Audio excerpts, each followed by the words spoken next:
Assalamualaikum warahmatullahi wabarakatuh. Alhamdulillahi ala ihsanih wa syukru lahu ala taufiqihi wa amtinanih. Wa ashhadu an la ilaha illallah wahdahu la syarika lah ta'ziman li sya'nih. Wa ashhadu anna Muhammadan abduhu wa rasuluh ad-da'i ila ridwanih. Sallallahu alaihi wa ala alihi wa ashabihi wa ikhwani. Amma ba'd, fa ikhwani fid din wa akhwati fillah, kaum muslimin wal muslimat rahimani wa rahimakumullah.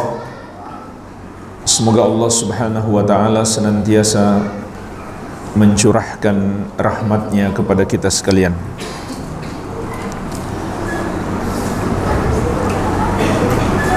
Sesungguhnya waktu kehidupan kita di dunia ini sangatlah cepat. Namun sayangnya banyak orang menyadari ketika waktu itu sudah berlalu. Saat Allah subhanahu wa ta'ala masih menganugerahkan nikmat waktu dalam hidup kita, banyak dari kita yang melalaikannya. Saat waktu itu sudah habis, barulah kita menyadari. Dan kita akan semakin menyadari betapa singkatnya waktu hidup kita di akhirat kelak.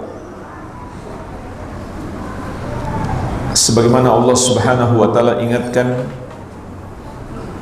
dalam surat An-Nazi'at ayat 45-46, innama anta munziru man yakhshaha, sesungguhnya engkau wahai Muhammad hanyalah mengingatkan orang yang takut terhadap hari kiamat itu. Artinya orang yang takut akan datangnya hari pembalasan, dialah yang bisa memetik pelajaran dari peringatan-peringatan Nabi Muhammad sallallahu alaihi wasallam.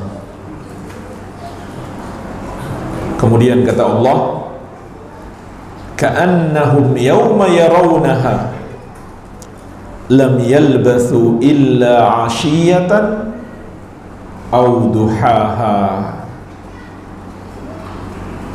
Seakan-akan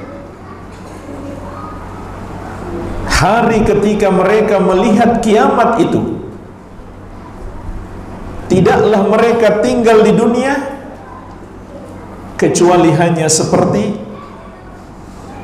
melewati waktu sore atau waktu duha. Itulah jamaah sekalian yang akan kita rasakan di akhirat kelak. Kehidupan kita sepanjang hayat kita ini di akhirat kelak hanya seperti ketika kita melewati waktu sore yang sangat cepat atau waktu duha yang sangat cepat. Di ayat yang lain, surat Yunus ayat ke-45, wa yawma yahsyuruhum ka'an lam yalbathu illa sa'atan minan nahar. Dan ingatlah hari ketika Allah membangkitkan mereka, maka tidaklah mereka hidup di dunia kecuali sesaat dari waktu siang. Inilah jemaah sekalian yang kita rasakan tatkala kita dibangkitkan menghadap Allah kelak di hari kiamat. Hidup ini hanyalah seperti melewati sesaat di waktu siang. Jadi kesadaran manusia itu tatkala waktu kehidupan sudah berlalu. Karena jemaah sekalian, kehidupan akhirat adalah kehidupan yang kekal abadi. Sehingga berapa lama pun kita hidup di dunia ini sangat singkat dibandingkan dengan akhirat.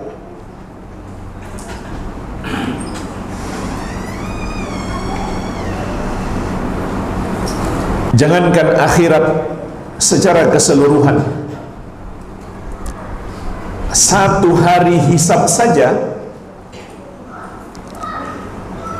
Allah sebutkan di surat Al-Ma'arij,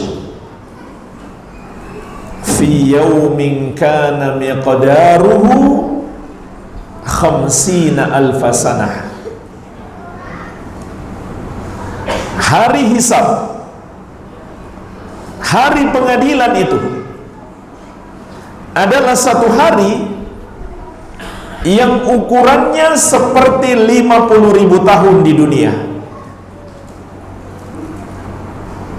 Itu baru hari hisabnya, hari pengadilannya.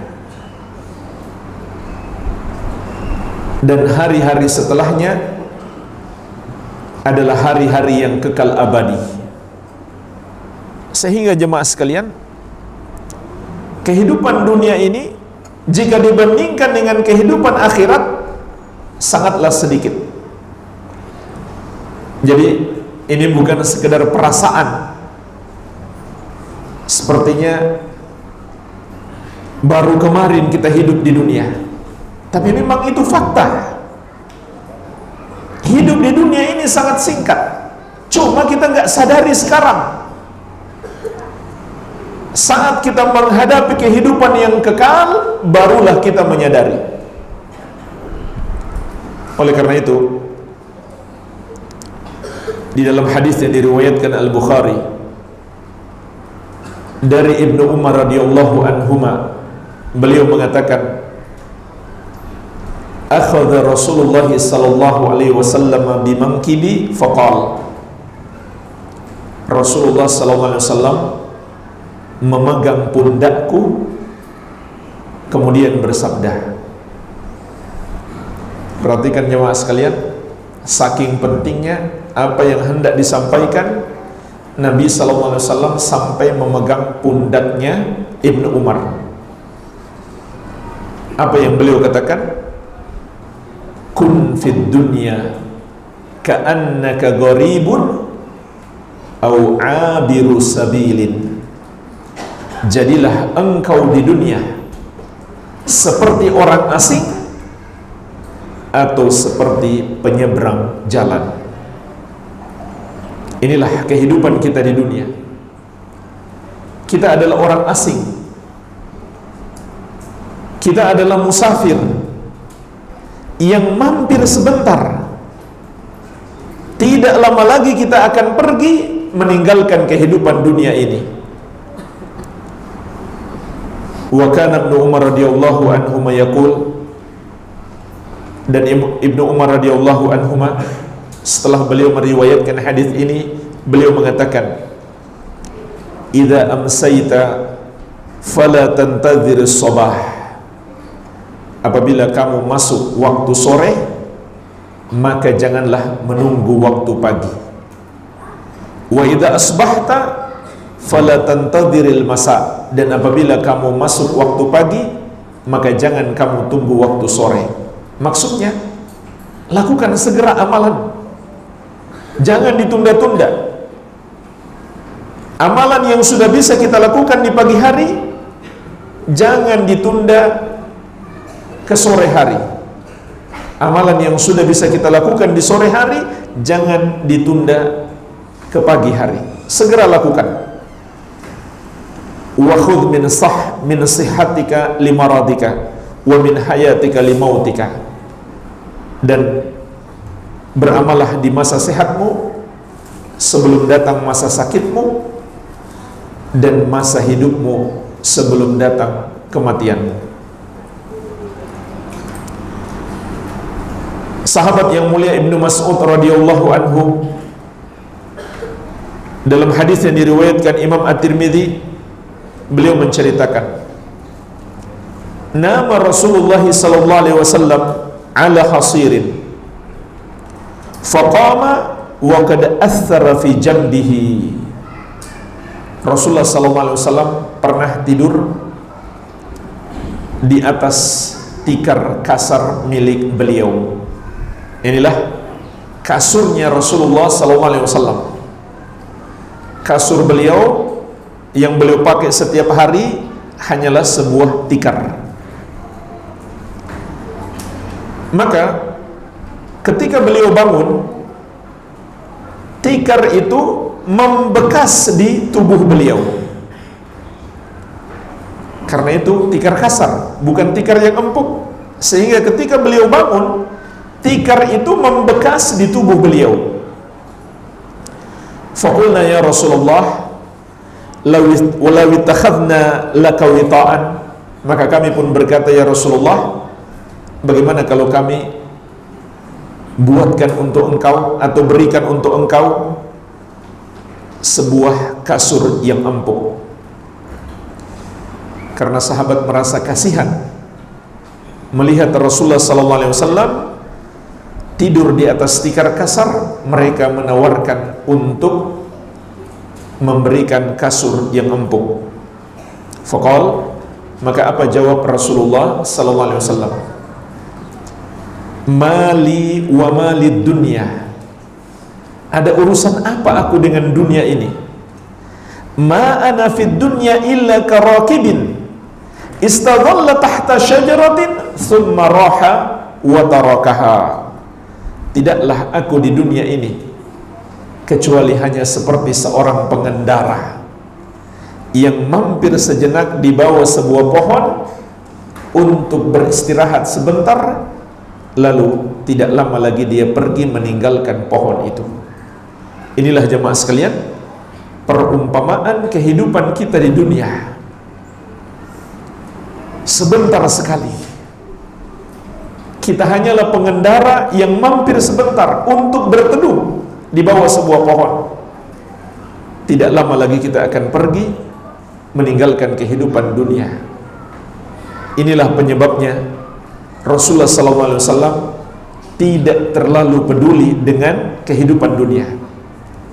Mungkin bagi kita hidup sederhana, di rumah nggak ada kasur, cuma tikar, bagi kita itu masalah. Bagi kita itu masalah besar. Tapi bagi Rasulullah SAW itu bukan sebuah masalah. Karena yang beliau fikirkan selalu bagaimana kebahagiaan di akhirat. Dan dunia ini hanya sebentar, tidak lama lagi akan kita tinggalkan.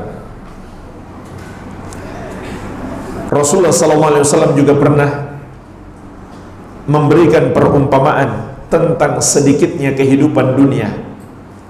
Dalam hadis yang diriwayatkan Imam Muslim dari sahabat yang mulia Al-Mustawrid Ibnu Shaddad radhiyallahu anhu, kata Rasulullah SAW, wallahi mad dunya fil akhirah illa mithlu ma yaj'alu ahadukum isba'ahu fil yam falyanzur bima yarji. Demi Allah, tidaklah dunia ini dibandingkan dengan kehidupan akhirat kecuali hanya seperti seorang dari kalian yang mencelupkan jarinya di laut, kemudian lihatlah berapa banyak air yang menetes dari jarinya tersebut. Itulah perumpamaan sedikitnya kehidupan dunia, mencakup waktu yang kita lalui, dan semua kenikmatan yang kita dapatkan dibandingkan dengan akhirat, kehidupan dunia itu hanyalah seperti tetesan-tetesan air dibandingkan dengan lautan yang luas.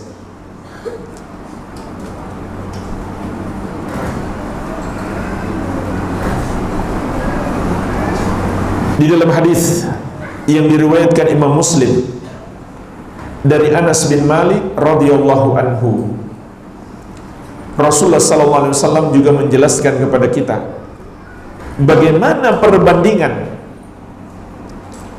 kehidupan dunia dan kehidupan akhirat. Yu'ta bi an'ami ahli dunya min ahli nari yaumal qiyamah. Kelak akan didatangkan penghuni dunia yang termasuk penduduk neraka kelak di hari kiamat, tapi ketika di dunia dia adalah orang yang paling nikmat hidupnya. Di dunia dia orang yang paling nikmat, mungkin orang yang paling kaya atau yang paling berkuasa. Didatangkan dia di hari kiamat, fayusbahu finnari sabghatan, lalu dia dicelup di neraka dengan satu celupan. Dimasukkan sebentar, kemudian dikeluarkan lagi. Tsumma yuqal, kemudian ditanyakan kepadanya, ya bani Adam, hal ra'aita khairan qattu? Hal marra bika na'imun qattu? Wahai anak Adam, pernahkah engkau melihat kebaikan hidupmu di dunia? Pernahkah engkau merasakan nikmat ketika di dunia? Fayaqul la wallahi ya Rabb. Maka dia pun menjawab, tidak demi Allah wahai Rabbku. Perhatikan jemaah sekalian, inilah orang yang dulu di dunia paling nikmat hidupnya. Sebelum dia benar-benar dimasukkan ke neraka, dia dimasukkan sebentar dulu, langsung dikeluarkan untuk ditanyakan dan disaksikan oleh seluruh makhluk. Wahai anak Adam, pernah nggak merasa nikmat hidup di dunia? Dia bersumpah demi Allah tidak pernah. Artinya apa? Dia sudah lupa panjangnya hidup di dunia dengan segala kenikmatan, namun semua itu terlupakan hanya karena sekejap masuk neraka. Sehingga jemaah sekalian, para ulama menerangkan makna hadis ini, orang yang diazab itu bukan hanya diazab secara fisik. Saking kerasnya azab Allah sampai memberi pengaruh kepada psikis, membuat dia lupa semua kenikmatan dunia. Wa yu'ta bi asyaddin nasi bu'san fid dunya min ahlil jannah. Sebaliknya, kata Nabi sallallahu alaihi wasallam, didatangkan orang yang paling menderita hidupnya ketika di dunia, namun dia termasuk penghuni surga. Fayusbahu sabghatan fil jannah, maka dia dicelup dengan satu celupan di surga. Dimasukkan sebentar, lalu dikeluarkan lagi. Fayuqalu lahu, lalu ditanyakan kepadanya, ya bani Adam, hal ra'aita bu'san qat? Hal marra bika syiddatun qat? Wahai anak Adam, pernahkah engkau melihat penderitaan hidup di dunia?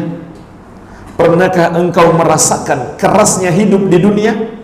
Fayaqul, dia pun menjawab, la wallahi ya Rabb, tidak demi Allah wahai Rabbku, ma marra bi bu'sun qat wa la ra'aitu syiddatan qat. Aku tidak pernah merasakan penderitaan hidup, aku tidak pernah melihat kerasnya hidup di dunia. Maka sekejap berada di surga membuat dia lupa semua penderitaan hidupnya ketika di dunia. Inilah jemaah sekalian, di antara gambaran antara kehidupan dunia dan kehidupan akhirat. Tatkala sudah berada di akhirat, kita akan lupakan panjangnya kehidupan kita di dunia ini dengan segenap kenikmatannya atau musibah-musibah yang kita alami. Karena ternyata apa yang kita alami di dunia tidak ada apa-apanya dibandingkan dengan akhirat. Semua ini diingatkan oleh Allah dan Rasulnya agar kita mempersiapkan diri menghadapi perjalanan panjang di negeri akhirat.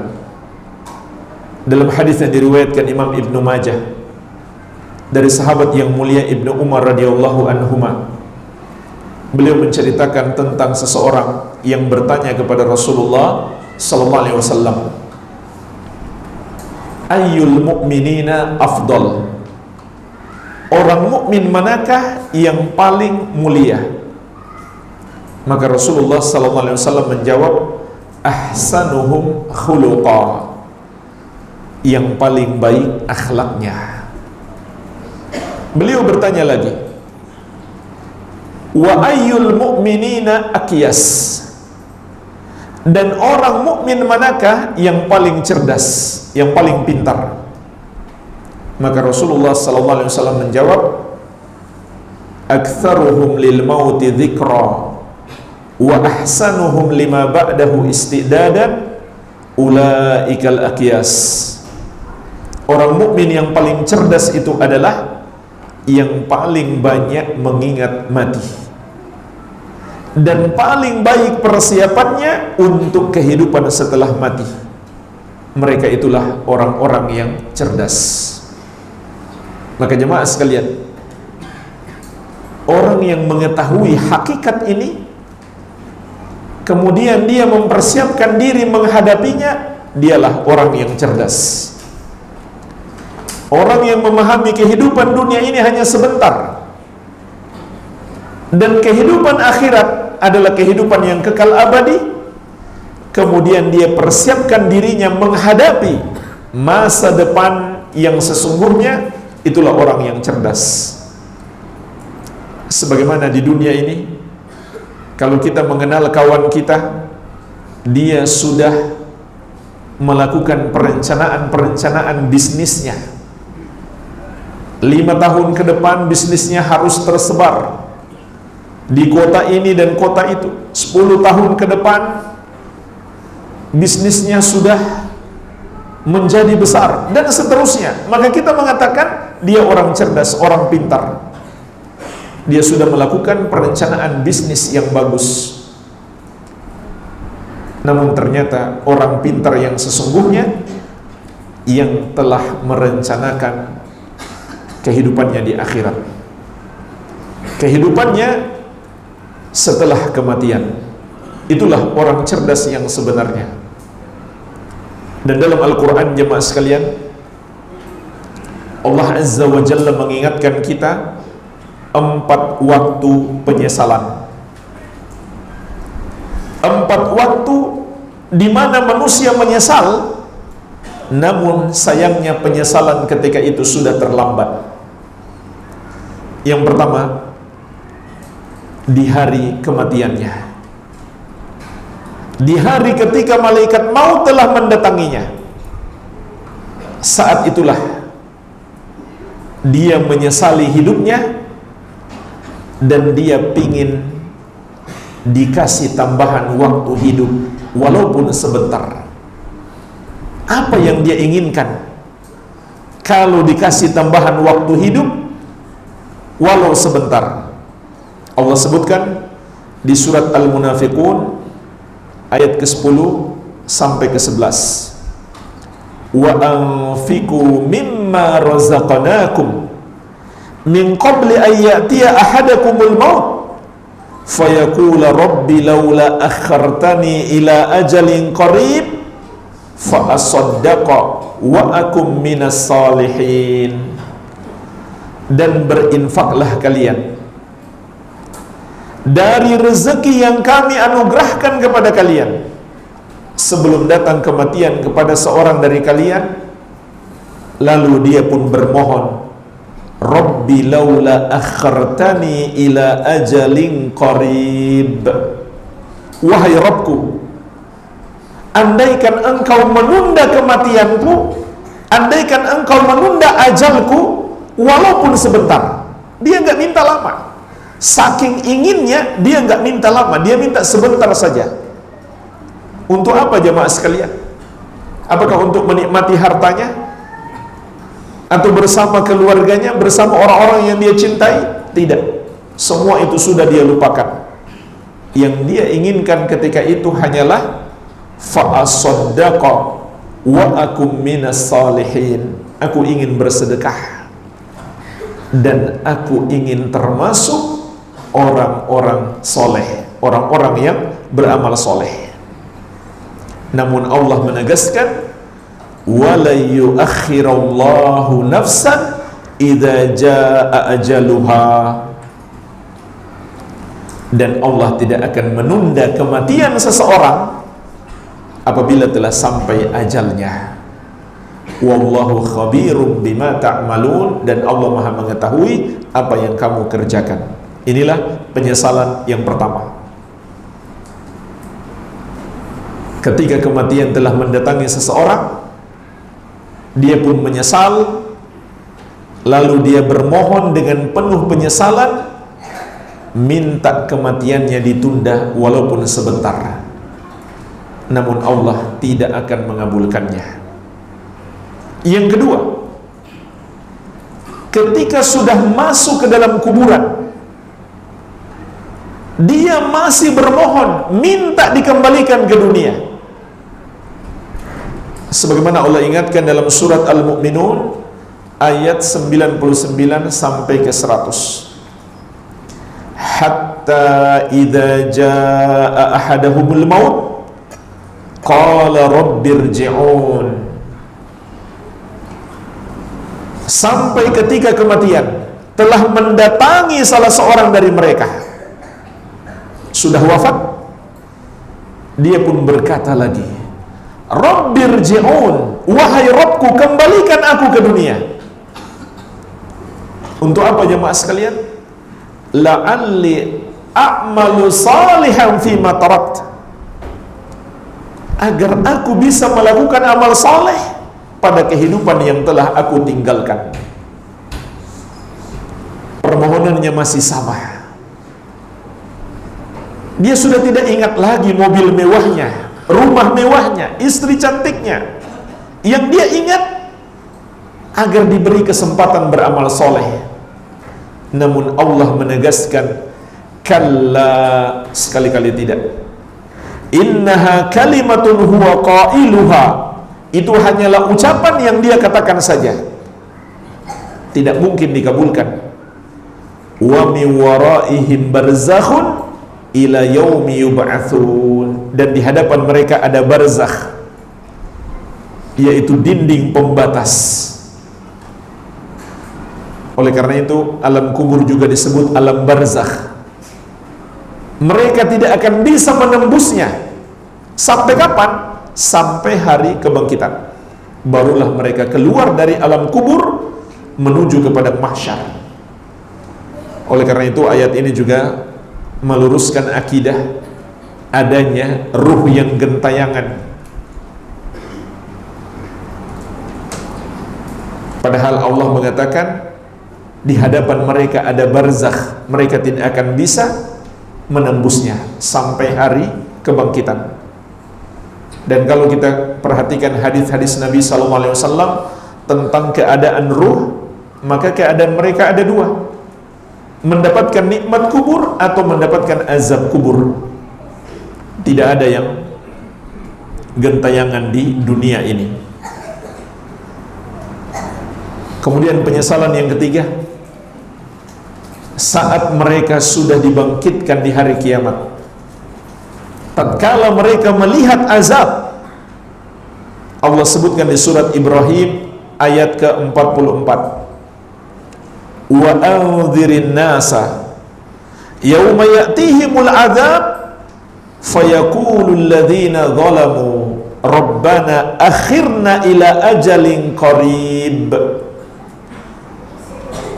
Dan berikanlah peringatan kepada manusia, wahai Muhammad, akan datangnya satu hari tatkala azab mendatangi mereka.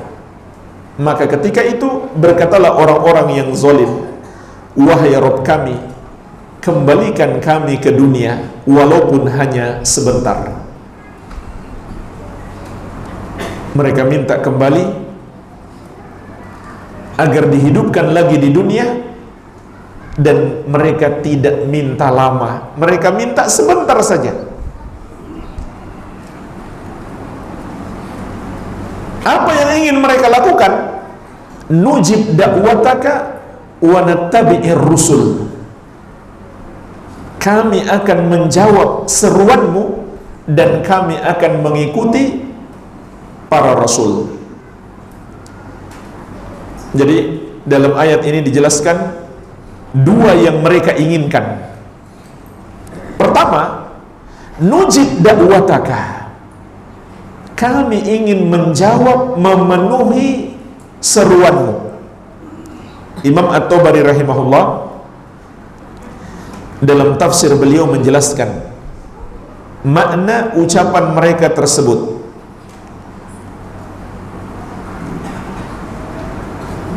Da'watakal haq fanu'minu bika wala nusyriku bika syai'an. Maksudnya kami akan menjawab seruanmu yang benar sehingga kami beriman kepadamu dan kami tidak mempersekutukanmu dengan sesuatu apapun. Inilah jemaah sekalian penyesalan terbesar manusia di akhirat kelak, yaitu dulu di dunia mempersekutukan Allah. Maka mereka ingin dikembalikan ke dunia dan mereka berjanji tidak akan berbuat syirik. Berarti saat itu mereka menjadi beriman. Sebagaimana juga Allah jelaskan di surat Ghafir ayat 84 sampai 85. Falamma ra'au ba'sana qalu amanna billahi wahdah wa kafarna bima kunna bihi musyrikin. Maka tatkala mereka melihat azab kami, mereka pun berkata, kami beriman kepada Allah yang satu saja, dan kami ingkari, kami salahkan, dan kami berlepas diri dari Tuhan-Tuhan selain Allah yang dulu kami persekutukan dengan Allah. Inilah jemaah sekalian yang mereka inginkan kalau dikembalikan ke dunia. Hari itu mereka menjadi beriman. Mereka beriman hanya kepada Allah dan mereka ingkari, mereka salahkan penuhanan dan peribadahan kepada selain Allah. Padahal dulu di dunia mereka marah kalau peribadahan kepada selain Allah disalahkan, disyirik-syirikan, dikafir-kafirkan. Mereka memusuhi orang yang menyalahkan peribadahan kepada selain Allah. Bahkan mereka berikan julukan-julukan yang buruk. Rasulullah sallallahu alaihi wasallam mereka sebut sebagai kadzab, pendusta besar, sahir, penyihir, majnun, orang gila, karena mengajak mereka beribadah hanya kepada Allah dan menyalah-nyalahkan perbuatan mereka menyembah kepada selain Allah. Dan kalau yang marah itu orang-orang musyrik, itu tidak aneh. Kok ada orang yang mengaku muslim ikutan marah apabila dikatakan hanya Allah yang berhak disembah. Semua yang disembah selain Allah itu syirik dan kufur. Dia pun mulai menjelek-jelekkan orang yang mengatakan itu. Dia mengatakan itu paham radikal, itu paham teroris, itu paham ekstrim. Tapi itu hanya mereka katakan di dunia. Di hari kiamat apa yang mereka katakan? Amanna billahi wahdah, kami beriman hanya kepada Allah yang satu saja. Wa kafarna bima kunna bihi musyrikin, dan kami ingkari sekarang, kami salahkan, kami berlepas diri dari Tuhan-Tuhan yang kami persekutukan dengan Allah. Hari itu semua orang kafir menjadi beriman. Namun Allah menegaskan, falam yaku yanfa'uhum imanuhum lamma ra'au ba'sana. Iman mereka ketika itu tidaklah bermanfaat bagi mereka tatkala mereka telah melihat azab kami. Sudah terlambat untuk beriman. Jadi ini penyesalan terbesar yang pertama, sehingga mereka ingin memperbaikinya kalau diberi kesempatan kembali ke dunia. Yang kedua, di surat Ibrahim ayat ke-44 tadi, wa nattabi'ir rusul, mereka minta dikembalikan ke dunia untuk apa? Agar kami mengikuti para rasul. Inilah jemaah sekalian penyesalan terbesar yang kedua. Kenapa dulu di dunia tidak meneladani para rasul yang Allah utus? Allah sebutkan juga penyesalan ini di surat Al-Furqan ayat ke-27. Wa yawma ya'addu dhalimu ala yadayhi yaqulu ya laitani ittakhadtu ma'ar rasuli sabila. Ingatlah hari ketika orang zalim itu menggigit kedua tangannya seraya berkata, aduhai, andai dulu aku mengikuti jalan Rasul. Inilah satu-satunya ajaran yang disesali oleh manusia. Kenapa dulu tidak diamalkan? Tidak ada manusia yang menyesal karena tidak mengamalkan tradisi nenek moyangnya. Tidak ada. Tidak ada manusia yang menyesal karena tidak mengikuti adat kebiasaan mayoritas masyarakatnya. Satu-satunya yang disesali manusia hanyalah karena tidak mengikuti ajaran Rasul. Dengan penuh penyesalan dia menggigit kedua tangannya seraya berkata, ya laitani takhadtu ma'ar rasuli sabila. Aduhai, andai dulu aku mengikuti jalan Rasul. Dan dua penyesalan ini juga Allah sebutkan di surat Al-Qasas ayat ke-62 dan 65. Insyaallah kita lanjutkan setelah azan. Tafadhol. Ikhwani fiddin, rahimani wa rahimakumullah. Tes. Dua penyesalan ini juga Allah sebutkan di surat Al-Qasas ayat ke-62 dan 65. Yang pertama di ayat ke-62, wa yawma yunadihim fayaqul aina syuraka'i alladhina kuntum taz'umun. Dan ingatlah hari ketika Allah memanggil mereka seraya berkata, mana Tuhan-Tuhan yang kalian persekutukan dengan aku? Inilah pertanyaan yang Allah tujukan kepada orang-orang musyrik untuk mengadili mereka. mana yang kalian sangka sebagai Tuhan-Tuhan yang pantas dipersekutukan dengan aku? Ini yang pertama. Yang kedua, di surat Al-Qasas ayat ke-65, wa yawma yunadihim fayaqul madza ajabtumul mursalin. Dan ingatlah hari ketika Allah memanggil mereka seraya berfirman, apa jawaban kalian terhadap para rasul? Maksudnya ajaran para rasul kalian amalkan tidak? Dan yang diutus kepada kita adalah Nabi Muhammad SAW. Maka kelak Allah akan tanyakan ajaran beliau apakah kita amalkan atau tidak. Inilah dua pertanyaan Allah kelak di hari kiamat. Dua yang Allah akan mintai pertanggungjawaban.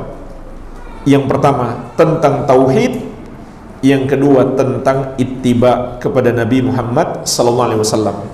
Maka kita pun paham mengapa dua kalimat syahadat itu adalah pondasi Islam dan pintu pertama ketika seorang masuk Islam, dan ditetapkan sebagai rukun Islam yang pertama karena di dalamnya terkandung pengamalan terhadap dua pertanyaan yang Allah akan mintai pertanggungjawaban kelak di hari kiamat. Jadi inilah dua yang disesali oleh manusia. Semua yang disesali manusia pada hakikatnya kembali kepada dua hal ini. Orang yang menyesal karena mempersekutukan Allah, dan orang yang menyesal karena tidak meneladani Rasulullah Sallallahu Alaihi Wasallam. Penyesalan yang terakhir jemaah sekalian, ketika mereka telah dimasukkan ke dalam neraka, mereka masih meratapi, memohon dengan penuh penyesalan. Allah sebutkan diantaranya di surat Fatir ayat ke-37, wahum yastarikhuna fiha, dan mereka berteriak-teriak di neraka jahanam itu. Apa yang mereka harapkan, apa yang mereka minta? Rabbana akhrijna na'mal salihan ghairal ladzi kunna na'mal. Wahai Rabb kami, keluarkan kami dari neraka ini, kembalikan kami ke dunia, niscaya kami akan beramal saleh tidak seperti yang kami amalkan dahulu. Subhanallah, mereka belum berputus asa. Sampai sudah di dalam neraka, mereka masih bermohon dengan penuh penyesalan. Tapi apa jawaban Allah? Awalam nu'ammirkum ma yatadzakkaru fihi man tadzakkar. Tidakkah kami telah memberikan kesempatan hidup bagi kalian yang cukup waktunya bagi orang yang mau mengambil pelajaran, bagi orang yang mau berfikir. Waja'akumun nadhir, dan telah datang kepada kalian pemberi peringatan. Jadi jemaah sekalian, Allah mengingatkan kita, walaupun hidup ini singkat, maka sudah cukup bagi kita untuk berfikir, memetik pelajaran. Apa tujuan hidup kita? Apa yang harus kita kerjakan? Ditambah lagi, Rasul pemberi peringatan telah datang kepada kita. Cukup bagi kita, sehingga kita nggak punya alasan untuk meminta kepada Allah agar dikembalikan ke dunia kelak di hari kiamat. Ini dua hal yang Allah ingatkan. Bukankah kami telah memberikan waktu hidup yang cukup bagi siapa yang mau berfikir? Ini pertama. Yang kedua, bukankah telah datang kepada kalian pemberi peringatan? Telah datang kepada kita Nabi Muhammad SAW. Al-Quran dan hadis yang beliau tinggalkan masih ada di tengah-tengah kita. Maka Allah mengatakan kepada mereka, fadhuku fama lidzalimina min nasir. Maka rasakanlah, tidak ada bagi orang-orang yang zalim yang dapat menolong mereka. Inilah jemaah sekalian, 4 waktu penyesalan manusia. Mereka berharap kembali hidup di dunia untuk melakukan amal soleh, namun itu hanyalah harapan yang sia-sia. Oleh karena itu, sebelum datang waktu penyesalan, Allah Azza wa Jalla memberi peringatan kepada kita.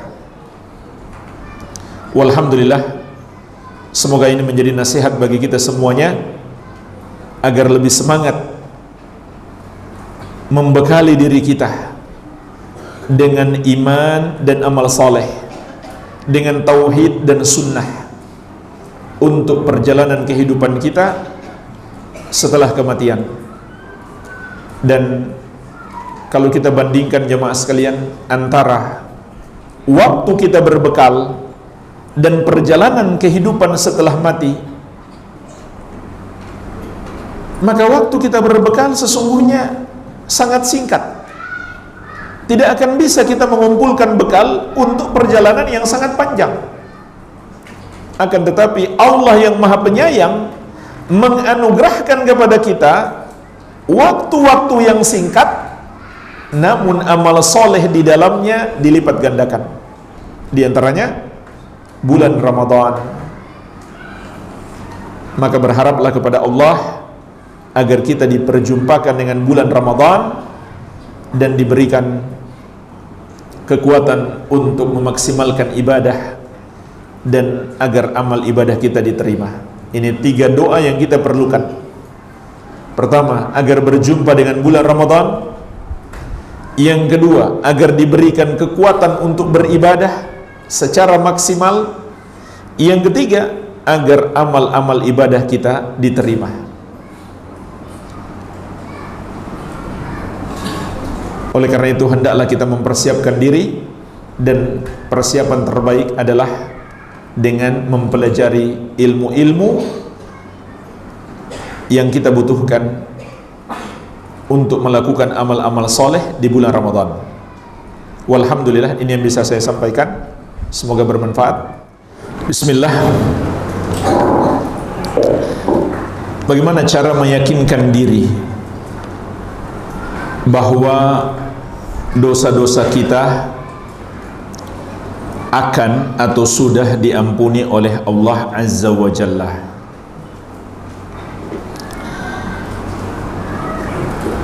Caranya nanti kita lihat di akhirat.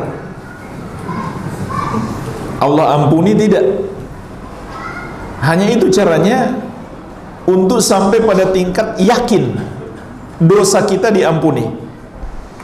Karena kita nggak mungkin menerima wahyu.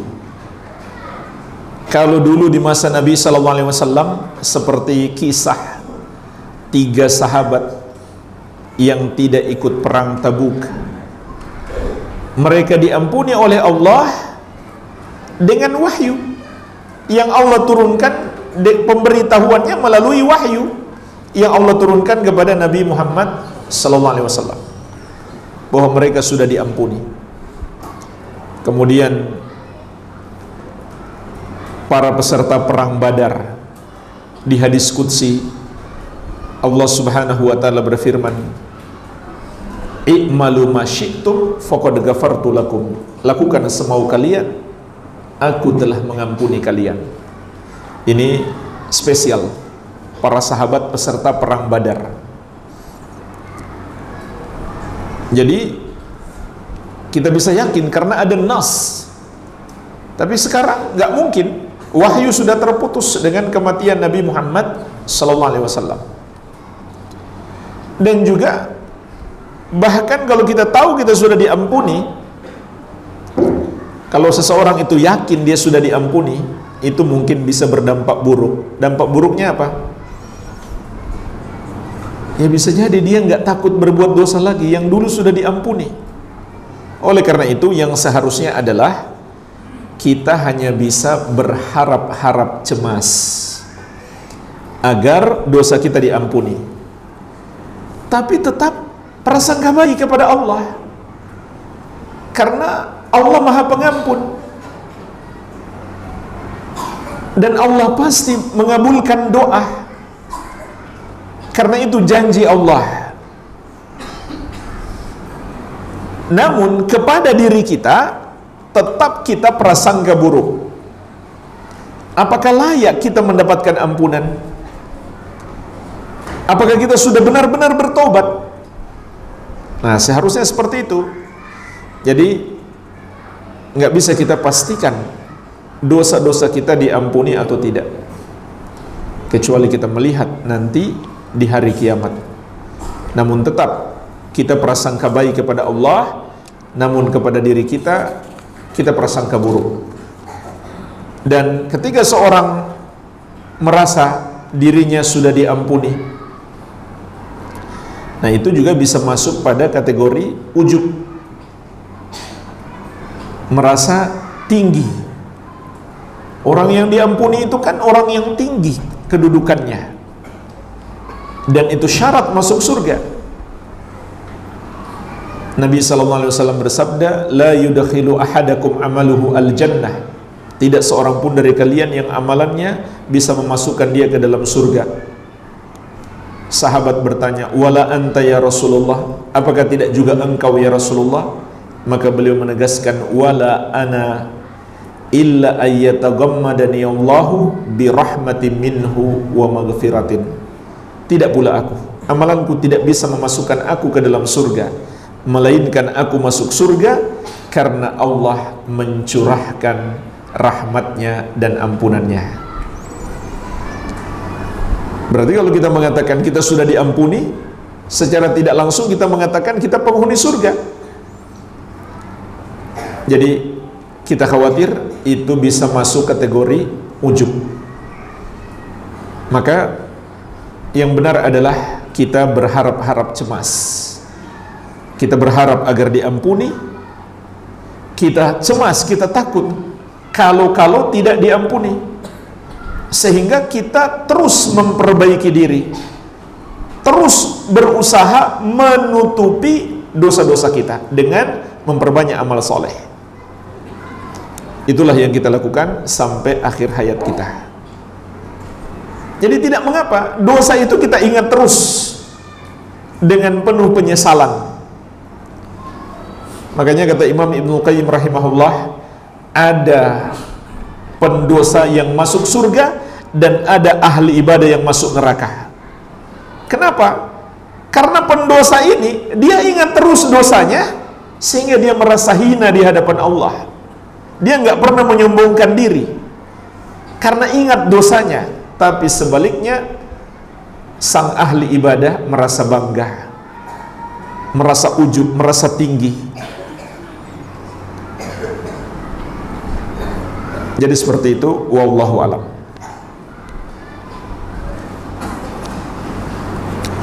Mohon nasihatnya untuk suami yang kadang menghabiskan harinya dengan main handphone, men-scroll sosmed. Kebetulan suami saya hadir di sini. Itulah yang saya bahas dari awal sampai akhir. Jemaah sekalian, inilah yang saya bahas tadi, untuk mengingatkan kita semuanya, termasuk saya terutama, agar memanfaatkan waktu sebaik-baiknya. Setiap waktu yang kita lalui, setiap detik yang kita lalui, itu akan dimintai pertanggungjawaban oleh Allah Subhanahu wa ta'ala. Bahkan terkait waktu Allah tanyakan 2 kali, an umrihi fima afnah wa an syababihi fima ablah. Ditanyakan kepada setiap manusia tentang umur kehidupannya secara keseluruhan, setiap detik yang dia lalui, kemana dia habiskan.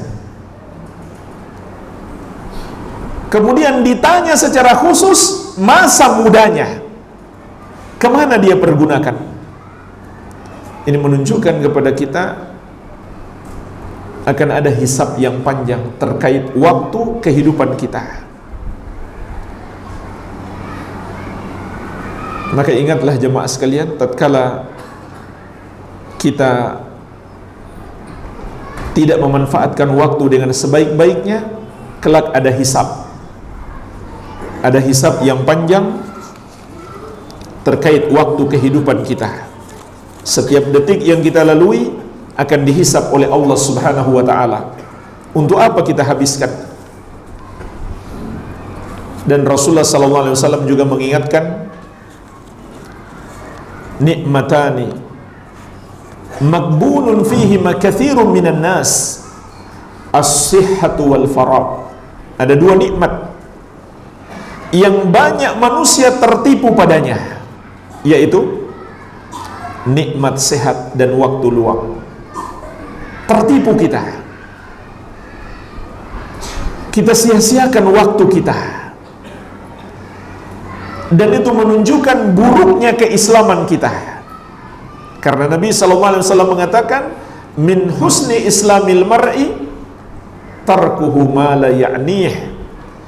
Di antara tanda keislaman seseorang, tanda baiknya keislaman seseorang adalah dia meninggalkan apa yang tidak bermanfaat baginya atau yang bukan urusannya.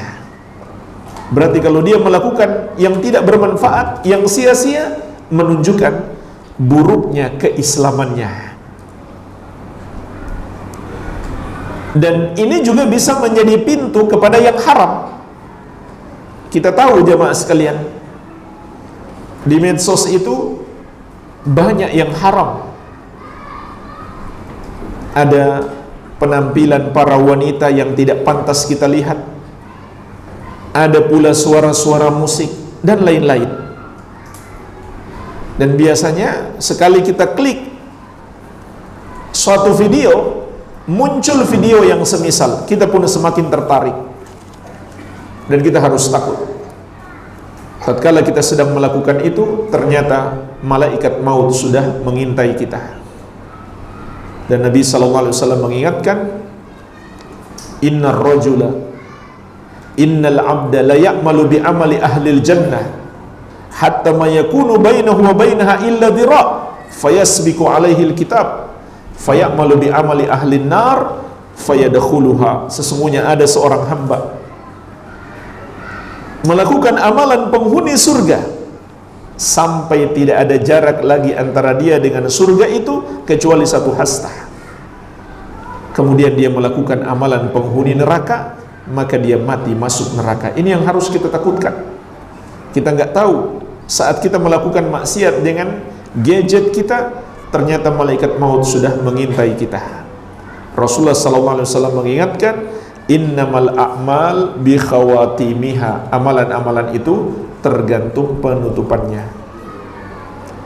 Dan jemaah sekalian, terlalu banyak hal bermanfaat yang bisa kita buat. Tapi kalau kita sudah kecanduan dengan hal-hal yang tidak bermanfaat tersebut, habis waktu kita. Dan musuh-musuh Islam terus berusaha merusak generasi muda Islam, sementara kita cuma main-main saja. Mana sumbangsi kita kepada Islam? Manfaatkan medsos kita untuk dakwah, manfaatkan gadget kita untuk dakwah, sebarkan dakwah seluas-luasnya. Itu yang seharusnya kita lakukan di medsos kita, di gadget kita. Jangan hanya main-main yang tidak jelas, yang tidak bermanfaat, yang mungkin sudah menjerumuskan kita dalam maksiat. Semoga Allah berikan taufik. Tadi disebutkan tentang akhlak yang baik, maka termaksud mukmin yang mulia. Bagaimana sikap kita sebagai istri apabila mendapati suami sering berkata tidak baik pada istri?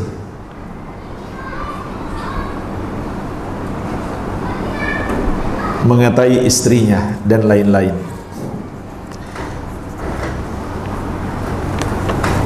Bahkan Nabi SAW mengatakan, itulah mukmin yang terbaik, ahsanuhum khuluqa, yang paling baik akhlaknya.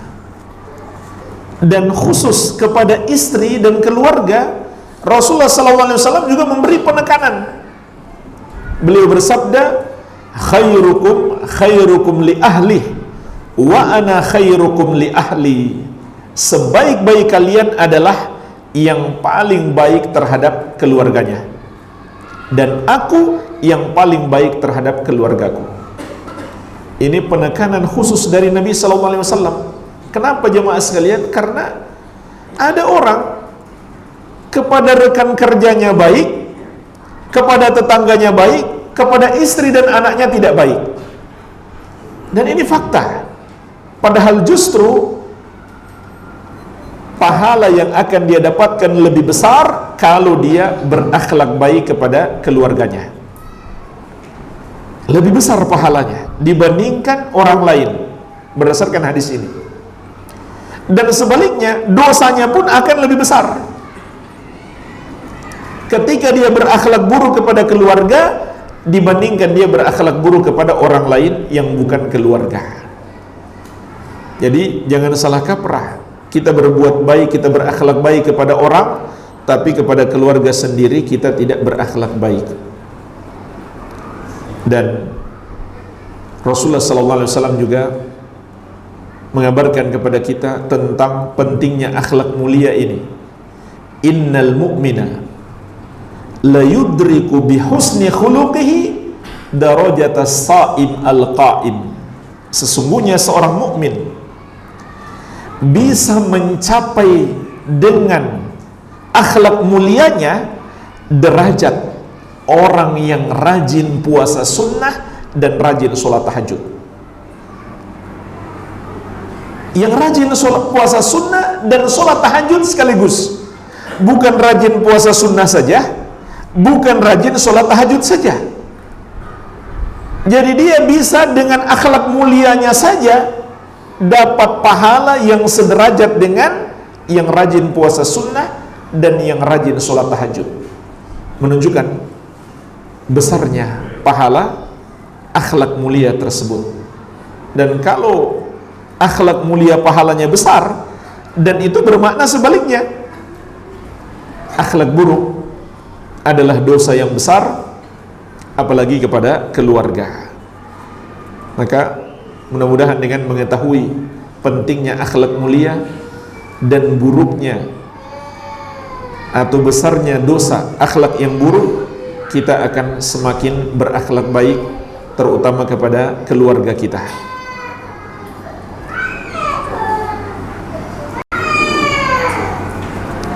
Ini ada pertanyaan tapi nggak bisa dibaca nih.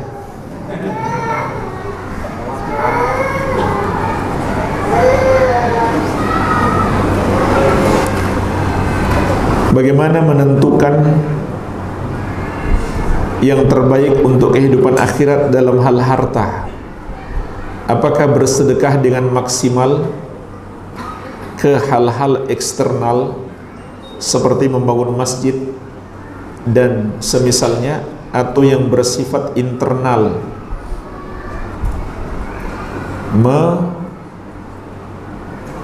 memaksimalkan kepada ahli waris dengan pendekatan agama?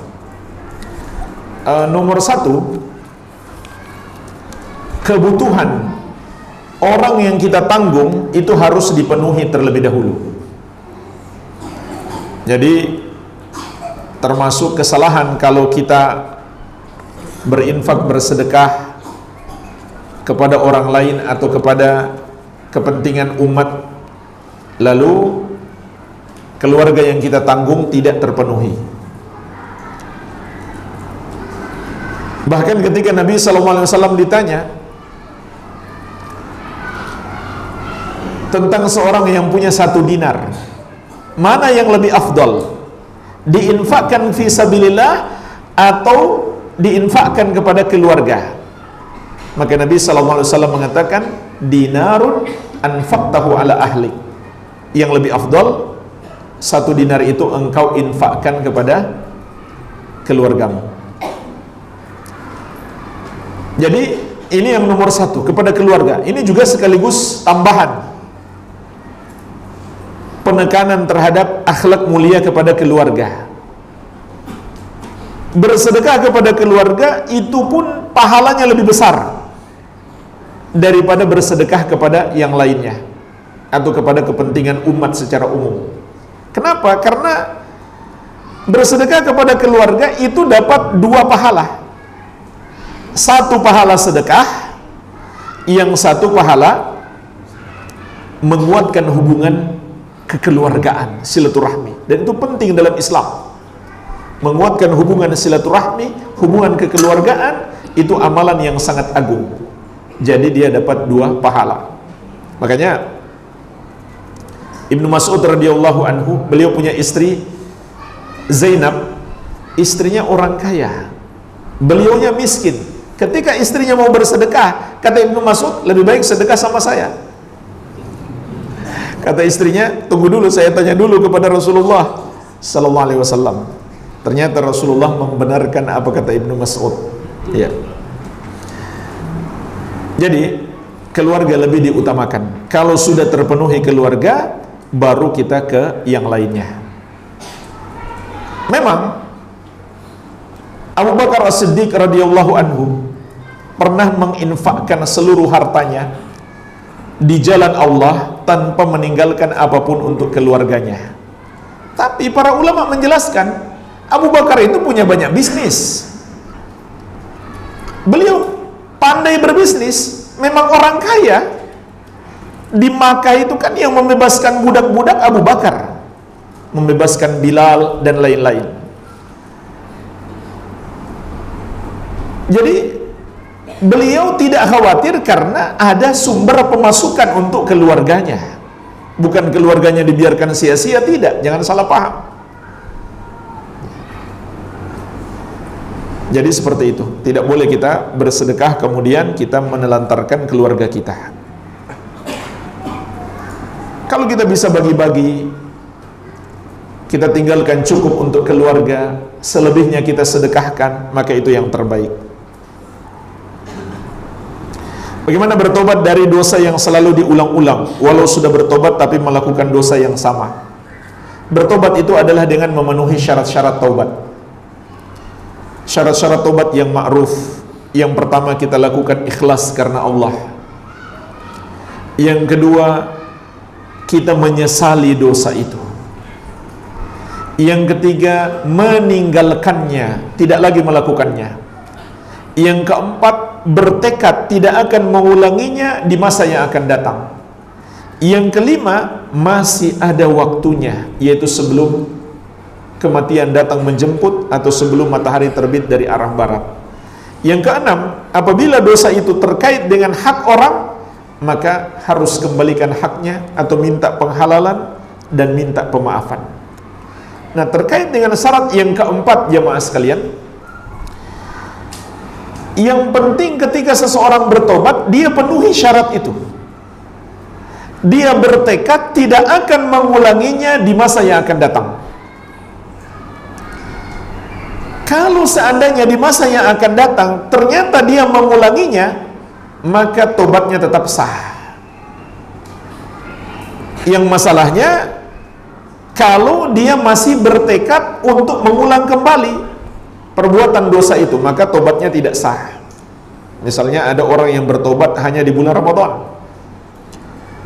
Setelah itu dia rencanakan, setelah Ramadan kita ulangi lagi dosanya, maka saat itu tobatnya tidak sah. Tapi saat seorang bertobat dan dia bertekad tidak akan mengulanginya, maka tobatnya sah, walaupun karena tidak tahan godaan misalkan dia mengulanginya lagi dosa itu. Yang penting saat dia bertobat, dia bertekad tidak akan mengulanginya. Lalu solusinya bagaimana kalau dia ulangi lagi? Ya bertobat lagi. Sampai kapan? Sampai sebelum kematian datang menjemputnya. Nah, ini yang perlu dia takutkan. Masalahnya kita tidak tahu kapan kematian datang menjemput kita.